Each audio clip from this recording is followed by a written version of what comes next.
Bienvenidos a iLíderes por 25, el podcast que reúne las voces de quienes dieron vida a nuestro ecosistema hace 25 años, cuyos relatos documentan los hitos que han marcado la evolución del comercio electrónico al digital commerce.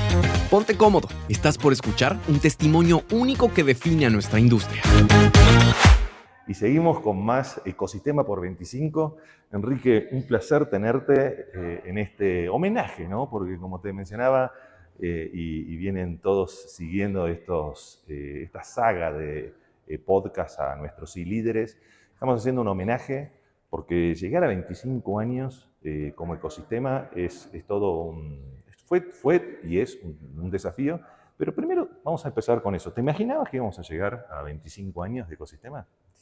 No, es siempre un reto porque el tema de la tecnología parece en algunos momentos que va lento y a veces se acelera y a veces vuelve hecha para atrás. Entonces, mucho reto que hay en la industria y sobre todo de esas prácticas que no llegan a algunas localizaciones por ahí.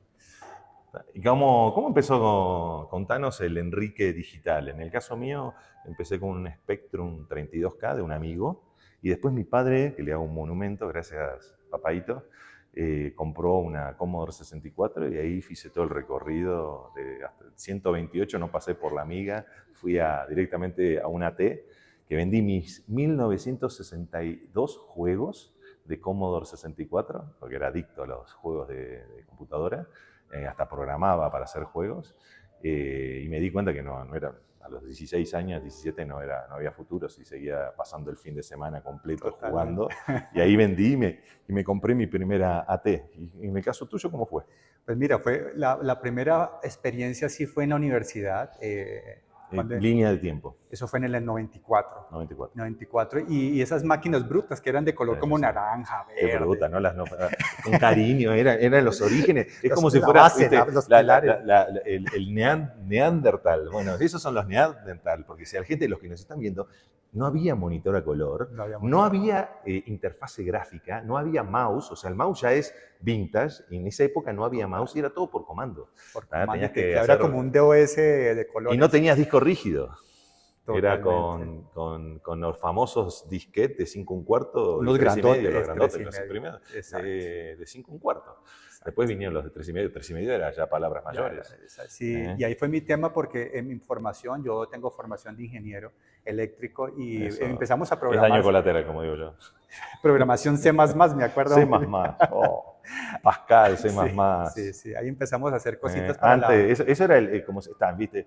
El código de Hammurabi, están los jeroglíficos y está la programación en C++. Totalmente, ahí fueron los inicios y empezar, y ahí me encantó mucho porque en esas terminales había mucho networking, entre, pues, no había nada como la intranet, la famosa intranet, o sea, antes de la red teníamos las computadoras conectadas entre sí. Totalmente. Y tenías esa posibilidad. Y a mí me encantaba mucho porque en la universidad donde yo estaba, en Bogotá, era de las primeras que se conectaban a nivel global. Entonces, ¿Qué universidad vamos a hacerle también homenaje? En los Andes. Los Andes, entonces, linda universidad. Entonces en los Andes. Que fue la primera que sacó un diplomado, una especialización, diplomado en comercio electrónico. En el 2000. Sí, así es. Recuerdo. Entonces siempre he sido pionero y ahí empezó después del boom de las .com. Había que tener ganas de hacerlo. Esas burbujas, exactamente. Entonces esos fueron los principios. A mí me llamó mucho la atención de esa parte digital y cómo conectar con más gente, no solamente en Colombia, sino a nivel global. Entonces ahí viene como el saborcito. El saborcito. ¿Y cómo llegó el Enrique a nivel piloto de digital commerce o del ecosistema digital? En el ecosistema digital yo trabajé muchos años en la parte comercial de telcos. Las telcos pues me llamaron mucho la atención de todo el tema, pero seguía avanzando un poco más en entender qué había detrás. Entonces, pues la telco es la base de toda la infraestructura, pero después vi que hay más mundo comercial y empezamos ya a meternos a los temas tech, al tema más fintech, y ahí pasé al comercio electrónico, sobre todo a nivel gremial con las cámaras de comercio estas que son ese capítulo local. La cámara, en el caso de Colombia, la Cámara Colombiana de Comercio Electrónico. Pero contanos, porque ahora tengo un homenaje que te voy a hacer, para que tus nietos o tus bisnietos se decían, ¿qué hacía el abuelo? Entonces ahí puedas mostrar, va a quedar indexado en YouTube y va a estar en el libro. Y digamos, te lo explico mejor acá, pero contanos las escuderías por las cuales pasaste. Sí, yo trabajé un buen tiempo cuando ya empecé a aterrizar después de trabajar en telcos, que ahí pasé tanto por operadores locales, el mundo telefónica un poco pasé por ahí. Después comencé a trabajar con el tema fintech el tema de facturación electrónica hace muchos años y ahí conocí la Cámara Colombiana de Comercio. Tenés que nombrar las escuderías, porque parte del libro es qué escuderías estaban en esas épocas. Nombrarlas para que queden indexadas también, porque algunas dejaron de existir y otras siguen existiendo. Sí, totalmente. Entonces, ahí hay unos equipos interesantes de poder manejar mucho el tema tecnológico, el tema de base, entender un poco esos equipos que hay detrás de base más de la infraestructura, de apoyar qué es lo que se necesita y ya después un poco más el rol comercial de poder entender qué es lo que necesita la gente. Algunos son más mandatorios, otros no tanto, y ahí fue un tema apasionante, el tema gremial de poder entender cómo se mueve la política pública. Como industria y como ecosistema, cómo hemos logrado canalizar esa fuerza. Exactamente. Bueno, Enrique, contanos, primero tengo el homenaje que vengo paseando con estos cascos, este es el original de Ayrton. Oficialmente te nombramos el Ayrton Senna, sería del Digital Commerce en nuestro ecosistema, el Montoya, si queremos, del Digital Commerce en Colombia, que gracias a pilotos como tú hemos llegado a tener este ecosistema en estos 25 años y que vamos a explicar, porque yo siempre digo que Génesis de un futuro digital, este libro que hemos desarrollado como para poder contarles el pasado, a través de 25 capítulos, que son 25 momentos, para poder entenderlo, para dominar el presente y prepararse para el futuro, ¿no? Porque hay mucho de historia detrás y que no se llega por evolución espontánea hasta tener el ecosistema que hoy tiene Colombia, que Colombia hoy junto con Brasil, México y Colombia, en ese orden, después viene Argentina, Chile, Argentina, porque el cuarto puesto están a milésimas de segundo, y Perú, pero hoy Colombia pasó a Chile y Argentina en lo que es madurez del ecosistema. Entonces, eso se hace con un trabajo, que bien lo mencionabas, que es un trabajo gremial empresarial, pero principalmente de ese ecosistema de oferta y de partners que hacen partners de valor agregado directo, indirecto, implementadores, integradores, full e-commerce, indirecto, medios de pago, prevención de fraude, todo lo que veníamos hablando de fintech. Tengamos en cuenta que hoy David Vélez con un Nubank está haciendo historia increíble y eso nace también, un Rappi, nace también de estos ecosistemas, ¿no? Yo me acuerdo el pitch que hizo Rappi, que hizo Gravity, si la memoria no me falla es ese nombre, que lo hizo en un e-commerce day, o sea, en el Startup Competition, cuando recién comenzaba. Entonces, todo eso, porque suma. Estamos esta entrevista que le estoy haciendo a Enrique está dentro del marco de una semana que tenemos muy intensa con la 15ª edición del e-commerce day en Colombia, pero es la número 172 a nivel regional. Y eso muestra también la consistencia y constancia. Pero ahora me tenés que decir, Enrique, ya que pasamos el homenaje, ¿cuáles son para vos esos 3 momentos que fueron bisagra, que hicieron que, en el caso de Colombia y la región, puedes hacerlo Colombia, región y global, tuviéramos una aceleración como ecosistema? Totalmente. Yo veo uno, y sobre todo en el tema del lenguaje, la famosa transición entre lo que es Web 1.0, Web 2.0 y Web 3.0, que ahí esa 3 está como enredada un poco todavía, pero eso nos marcó un poco en esa evangelización, cómo poder entender esa parte de las páginas más transaccionales, al poder de las redes sociales, de poder empezar a hacer el social selling como una evolución y ojalá aprovechar mucho más en esa transición, la realidad aumentada, toda la parte inmersiva. Eso es, digamos, hay un camino de tránsito que vamos por. Si querés, ahí voy mechando, es cómo de repente de la web 1 pasamos a tener una web que permitió esa interacción, esa generación de contenido, las redes sociales, la posibilidad de empezar a tener con la web 3 el comercio conversacional, la humanización de todo ese proceso, esas dimensiones. Vas a ver que en el libro hablamos de placas tectónicas, ¿no? Exacto. Y que se juntan las placas tectónicas porque todos tienen movimiento, todos los momentum que van a ver en el libro tienen movimiento y que en algún momento, depende de la región, porque esto no es en todas las regiones igual, es diferente, hacen eclosión y generan un gran movimiento que genera un tsunami, que ese tsunami modifica todo el ecosistema y trae nuevos jugadores como un Rappi, como un Nubank y demás. ¿Cómo en este momento que estás, y vos decías el lenguaje que a mí me gustó para entrar en profundidad, ¿cómo lo ves palpable? O sea, ¿en qué ejemplo me podrías dar que esto fue lo que realmente hizo un switch a nivel de Totalmente. Uno, para mí en el tema del lenguaje, que todavía a veces compañías y empresas, personas se pierden es con el comercio conversacional, porque no se sabe si eso es en una sola vía o si aprovecho y pongo un canal de escucha, cómo aprovecho a entender las necesidades que tiene mi comprador digital o cómo transición entre lo físico y lo digital. Entonces, o cómo necesito una experiencia más hacia el 2.5, al web 2.5, de ver un poquito más ahí. Si querés, ahí le sumamos con lo que fue la reivindicación del QR, la realidad aumentada. Exacto. Yo ahora voy a sacar un artículo, te lo recomiendo, viste la columna que tengo todos los sábados en LinkedIn, que se la recomiendo a ustedes también, síganla. Muy la voy valiosa. por 152 columnas. Y voy a hablar justo de lo que es la revolución de la realidad aumentada, ¿no? Cómo el QR va a venir a lo que se viene con el QR.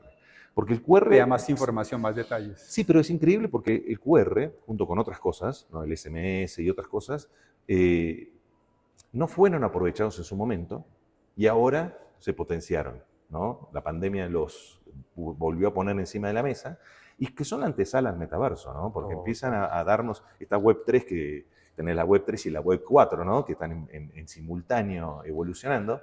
La van a entender más, toda la explicación de lo que es la Web 1, Web 2 y Web 3 la tienen en el capítulo 1 del libro, van a ver que está muy bien explicado, o por lo menos van a tener el inicio, porque después van a poder profundizar con estas entrevistas. Y creo que va a dar mucho que hablar, principalmente porque lo materializa. Porque hasta ahora tenemos, siempre que hablamos de estos términos de la Web 1, 2, 3, empezamos a hablar de las olas, hay que llevarlo a la práctica y cómo nos impacta en nuestro día a día, que es lo que veníamos hablando de inteligencia artificial, ¿no? Está buenísimo la inteligencia artificial, pero ¿cómo genera valor? ¿Cuál es el propósito? El propósito, no, y principalmente en dónde me impacta. Exacto. ¿No? Y eso lo estamos viendo con casos prácticos y es parte del libro, es el objetivo de dar esos casos prácticos a través de los protagonistas como Enrique, que nos cuenta desde su percepción, desde sus... cómo en la práctica él ha vivido estos 25 años. ¿Qué otro momento tendrías? El otro, pues el que sí nos marcó la vida a todos porque vimos una explosión que no nos imaginábamos con la pandemia, es decir, la pandemia. La pandemia te la saco de... Eso. La pandemia es como te digo, vas a ver que en el capítulo 1 también, ya estoy haciendo spoiler, ¿no? Sí. Todo para que lean el capítulo 1. En el capítulo 1 vas a ver que la pandemia yo la coloco en una situación... excepcional. Es circunstancial. Circunstancial. No fue un movimiento tectónico, fue una circunstancia que se dio, que era totalmente ajena a todo nuestro industria ecosistema. No la generó la industria del ecosistema. Nos vino, fue una de las variables exógenas, no fue una variable endógena. Así es. Que eso lo tengo que adaptar, dar el concepto de variables exógenas y endógenas, que es lo que permite entender que esto vino de afuera y nos impactó. Y nosotros surfeamos, gracias a Dios estuvimos preparados, pero te lo tomo. ¿Sí? Para mí, no sé si estás de acuerdo, es un cambio de era. Total. Una CDC al cuadrado, un antes, un durante y un después de COVID. Eso sí es súper tú ahí, el ACDC, exactamente. Y la que si yo te saco eso, entonces tenés que pensar una más. No, la tengo y es lo que yo también llamo ahora el e-commerce 1.0 y el 2.0 y va hacia el 3.0. ¿Y qué es? Por lo general, y todavía lo vemos mucho en Latinoamérica y en las Américas, es personas buscando productos. Okay. Y el e-commerce 2 es productos buscando personas. Me gusta eso. Y ahí la inteligencia artificial y la hiperpersonalización. Dame un ejemplo de productos buscando personas. Productos buscando personas. Por ejemplo, cuando yo entro a preguntar a cualquier e-retail, yo necesito un asado, un barbecue este fin de semana, tengo presupuesto $500 para 5 personas. Ármeme.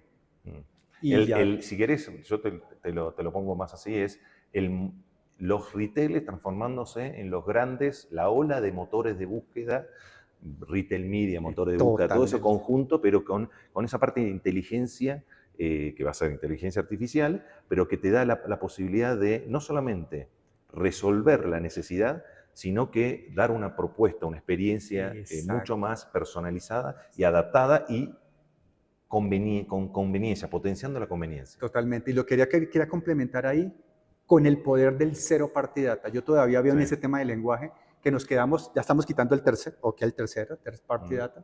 Estamos muy enfocados en retail media, en el first party data, pero todavía nos falta un poco entender qué es el cero. Yo siempre que hago conferencias, talleres, entrenamientos, estamos perdidos un poquito ahí para sacarle provecho, sobre todo. Bueno, a mí me la tenés que explicar porque yo no la tengo el cero. O sea, tengo el first, el second, el third, pero el cero no la tenía. A ver, así que ahora tenés que decirlo ahí. Explícalo como para que lo entienda doña Juana, doña Rosa o don Pepe, ¿no? Totalmente. El cero es entenderle y preguntarle a las personas de manera que yo pueda convencerlos que me den su comportamiento preguntarle más. No hacer encuestas, porque la gente no quiere dar la respuesta a las encuestas, pero como otra vez, por ejemplo, el live shopping, poder escuchar qué siente, qué quiere, a dónde, qué necesidad tiene, y lo empiezo a taguear y lo empiezo a segmentar. Ya podemos aplicar mucho más esa segmentación por necesidad. ¿Eso sería a partir de la información contextual que tenés? No, yo se la pregunto. Se la preguntas. Y Walmart ya lo tiene hoy en día. En el NRF que coincidimos este año en Nueva York, yo hablé con Walmart Data Venture y allá tienen ya una parte de ese Zero Party Data que lo están haciendo. Que eso lo podés hacer on y off, ahora que lo pienso. Es, porque vos tranquilamente podrías, todas tus tiendas físicas pueden estar monitoreando. Eso es un tema interesante, ¿no? Porque esa navegación, sí. No, esa navegación, yo me quiero ver a nivel de GDPR y demás, cómo vas a manejar eso. Es que llegaste ¿no? al punto. Hoy en día en hiperpersonalización la gente se asusta. Me están escuchando y se asustan y no quieren que uno tienda, pero yo digo, ojalá con la hiperpersonalización yo me sienta único y especial, pero ahí hay una... No, está bien. Ahí lo que uno va a definir hasta dónde querés que te escuchen, o mejor dicho, cómo querés que te escuchen, porque escuchar te van a escuchar igual. O sea, yo ahora la semana pasada recibí mi antena que nuestro querido Elon Musk, no es SpaceX, es de Starlink. De Starlink la recibí después de un año, ¿no? Yo estoy ahora viviendo en Montevideo. Y digo, puta, perdón por el término en inglés, ¿no? Ahora la instalo y dije, ¿pero la instalo? ¿Qué viene además de la antena con la antena? Sí, el ¿no? producto no es ese. Sí, exactamente, el producto no es ese. Sí. Pero yo dije, bueno, va a ser interesante vivir la experiencia. Así es. Porque aparte te digo que es increíble. O sea, lo que está generando, imagínense que son más de 3.000 satélites que tienen, están lanzando alrededor de 700 satélites por año, ¿tá? Casi 2 por día, y van a dar cobertura. Que yo no sabía eso, es un dato bueno también. Yo pensé que era con la antena, pero como son de satélites de órbita baja, ciertos devices van a poder recibirlo sin la antena, la conectividad. Que ese es el gran secreto de él. Que es que no necesites tener la antena para recibir. Te quitan las fricciones. Pero totalmente. Y aparte el costo, ¿no? De todo lo que estamos acostumbrados. No te olvidemos que esta supercomputadora de bolsillo tiene fecha de caducidad, ¿no? Sí. El iPhone deja de fabricarse en el 2030. Me gustó, ojo, vamos a hacer por ahí una saga con lo de e-commerce 1.0, 2.0 y 3.0, me gustó el concepto. ¿Cuál es tu tercer momento? El tercer momento es poder entender esa brecha de lenguaje que tenemos entre omnicanalidad con comercio unificado y con todos estos, porque la gente no sabe dónde está ni cómo lo hacemos, pero definitivamente el reto, y como lo vi en el NRF este año en Nueva York, es el tema de las integraciones. ¿Cómo hacemos más suaves esas integraciones? Arquitectura, pero ahí te voy a hacer más provocador. Yo siempre digo que el que es omnicanal es el consumidor. Y el que tiene que ser unificado, es el comercio. Es el comercio. El comercio nunca va a ser omnicanal. Así es. El comercio siempre va a dar los habilitadores de consumo, ya sean puntos de contacto o puntos de venta, on u off, que va a habilitar. El que va a decidir, porque yo voy a intentar hacer un journey, pero el que decide cómo maneja ese journey, cómo maneja esa experiencia. Y no lo puedes obligar, el consumidor. Exacto. Lo podés, si querés, motivar, lo podés darle más incentivos, pero el que define esa omnicanalidad es el consumidor, el que siempre te lleva una ventaja, una delantera, porque te compara con otros, es el consumidor, y nosotros somos los que tenemos que decir, bueno, y yo siempre digo, es menos es más, minimalismo del digital commerce, habilitar los puntos de venta y puntos de contacto que puedas manejar y que puedas darle una experiencia de comercio. Porque si lo ofreces más y no cumples, dañástelo. Vos te estás pegando el tiro en el pie, ¿no? Pero ¿estás de acuerdo con ese concepto, de esa visión? ¿Y en qué impacta, por qué es tan importante para el ecosistema llegar a hablar de comercio unificado? No, el comercio unificado es tremendamente relevante porque atendiendo al comprador, tú defines en qué momento él quiere, si quiere ir físico, si quiere digital, a la hora que quiere, cómo lo quiere hacer y que esa experiencia definitivamente diga wow y le vea valor. Es decir, que ojalá siga comprando y como decimos en muchos comercios, pues la idea es que repita la compra, no que compre una sola vez, sino que se quede un poco ahí. Y tengamos en cuenta que ahí empezamos con el concepto del petrodato, donde el petrodato tiene varias fuentes de, si queremos, alimentación. Una es el SKU, el producto, que genera datos. otra es el cliente que genera datos, y otra es si queremos, puntos de contacto, puntos de venta, que también generan datos con las interacciones que tiene el producto y el SKU. Yo siempre hago una analogía para que todo el mundo entienda, que es, el comercio unificado es el corazón, la sangre es el SKU. Toda la parte, si queremos, de células y de pensamiento de la parte del sistema nervioso es el cliente. Entonces el corazón es el que bombea el SKU, el stock. El sistema nervioso es el que administra, si queremos, la mejor forma de a dónde se necesita más o menos, o cómo se necesita ese SKU, porque no es la cantidad, sino la calidad y cómo. Y después tenemos toda la estructura, que son si queremos, esa cadena de valor a través de puntos de venta físicos o no, que serían, si queremos, las tiendas físicas como ejemplo, que es el esqueleto que estructura todo eso. Y la carne que le ponemos en el medio, todo lo que va formando el cuerpo, es como nosotros generemos esas interacciones, esas experiencias con el consumidor. Me salió una analogía completa con el cuerpo humano. Esa es para que la incorporemos en el libro. Pero creo que eso es lo importante de hoy, lo que tenemos, que en el fondo, si queremos entender por qué el comercio unificado es tan importante, es porque va a hacer que los canales digitales sean rentables y sustentables. Hoy el online parece un trabalenguas, necesita más al offline que el offline al online. Y mira que la conclusión que yo doy ahí, el mundo es híbrido, yo lo digo en todo, es decir, el comprador está entre lo físico y lo digital. Quiere ver texto, pero quiere ver video, quiere comprar en uno y pasa al otro. Entonces, no puedo obligarlo, sino, como decías tú, inspirarlo a que ojalá sea lo mejor pues, para él y se sienta con esa experiencia, pero podamos entregar ojalá el mensaje correcto a la persona correcta en el canal adecuado pues, para poder lograr y eso para la saga, porque ahora tenemos que ir cerrando, para la saga es la evolución del marketing 360 a lo que es el marketing unificado, ¿no? Donde ya no se habla más, antes se hablaba de marketing digital integrado con el marketing offline, y empezamos a hablar de marketing 360, y después esa evolución, porque son todas evoluciones. Nosotros empezamos con comercio electrónico, después hablamos de digital commerce, después hablamos de comercio unificado, ¿no? Y son estas etapas que vamos nosotros evolucionando porque por el volumen y por varias necesidades, pero las dos principales es sustentabilidad, cómo sigo creciendo sustentablemente, rentabilidad, y ahí empezamos a hablar de todo lo que es cómo monetizo todo este ecosistema, de dónde está el negocio, cómo yo logro que se rentabilice todo esto.